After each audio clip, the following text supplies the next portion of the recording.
Generative AI, vous connaissez ChatGPT pour le texte, évidemment, et vous connaissez probablement la notion de Generative AI pour tout ce qui est image.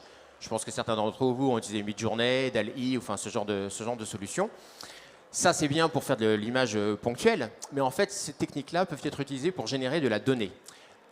Une des grosses limitations sur le développement des réseaux de neurones, pour ceux qui sont familiers avec les techniques, c'est que jusqu'il y a à peu près 2-3 ans, on devait faire de l'acquisition de données réelles que l'on devait annoter. Donc, littéralement, vous aviez des équipes d'ingénieurs, de techniciens, alors souvent c'était en Inde ou en Chine, qui prenaient des images et puis qui détouraient les images en disant bah, là c'est un chat, là c'est un chien, là c'est une voiture, ce genre de choses, si on parle de la vision.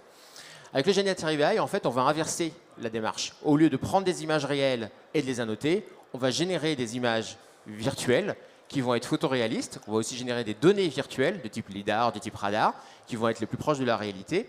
Et on va pouvoir en générer une infinité.